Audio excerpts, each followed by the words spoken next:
The train is unloaded with a large hoisted container handler. Each container weighs around 30 to 32 tonnes, and these are placed onto the specially designed tipping trailer of the lorry.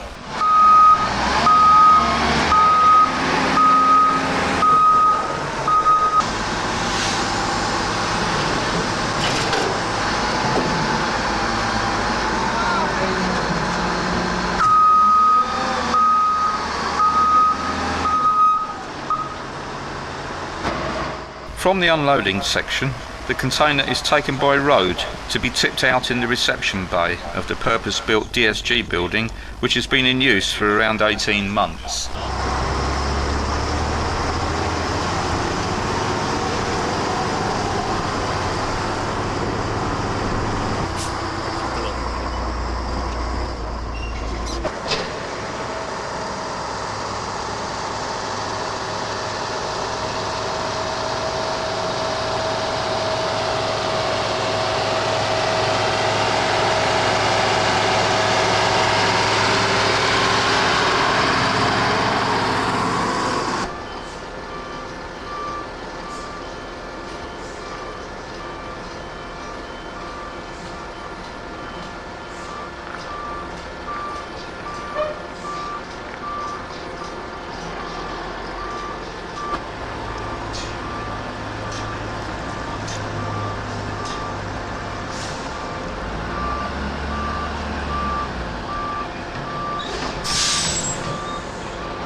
The contents of these containers, as DSG, is then moved by a drag chain at the bottom of the reception bay.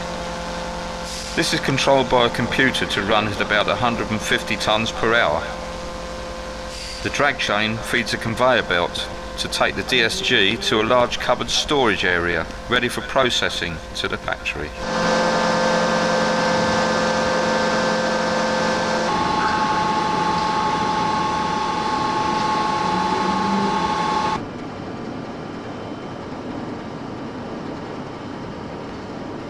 This covered storage area, or homogenizer, is equipped with a stacking arm which has the ability to spread or homogenise the load rather than just piling it in one position.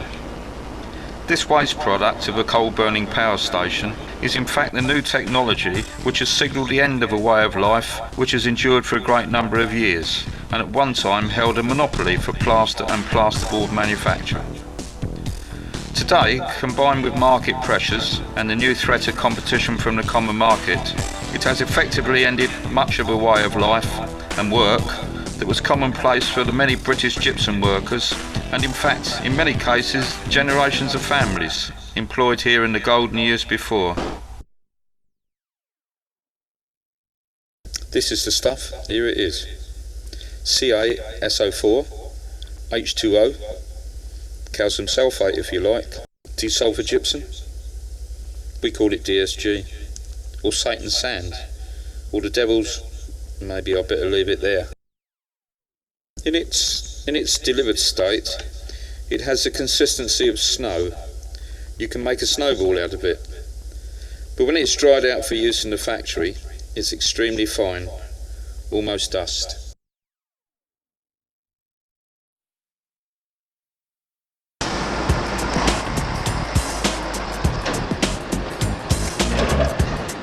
The lorry, now with the emptied container, retraces its journey back to the container handler, which will in turn return the empty to the rail wagon.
The train, having been completely reloaded with the empty containers, leaves at around midday to make the long haul back to Drax Power Station in Yorkshire.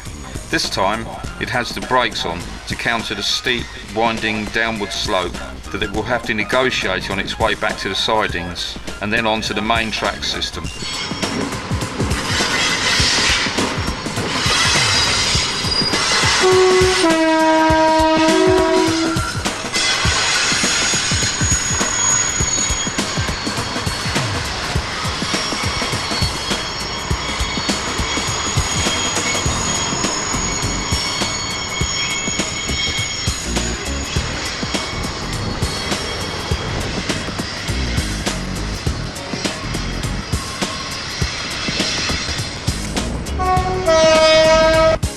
The spikes of the common spotted orchids blossom in the untouched grassy verges, and the wild roses flower on the bushes.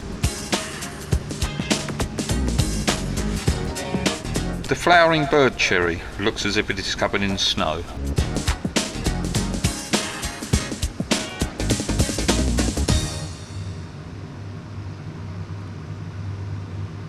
And the fruits of the wild strawberries turn red and ripe on the deserted concrete paths.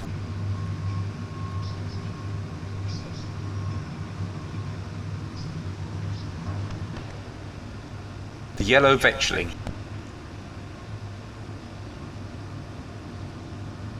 And the oxeye daisies are seasonally present at the old works, as they have been for decades before. To the casual traveller, the plume of steam shows that there is perhaps some manufacturing process being carried out somewhere over there in the woods.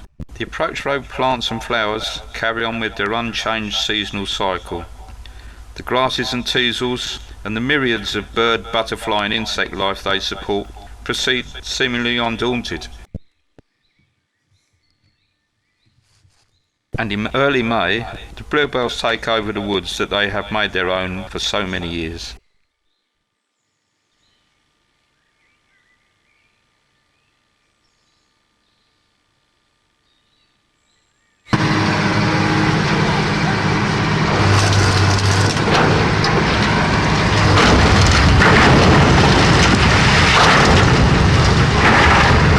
But during that summer, the summer of 1996, the old works of British Gypsum at Robertsbridge, for so long such an important little piece of local employment and history, was gradually being systematically destroyed and demolished and was slipping away from view to be lost forever.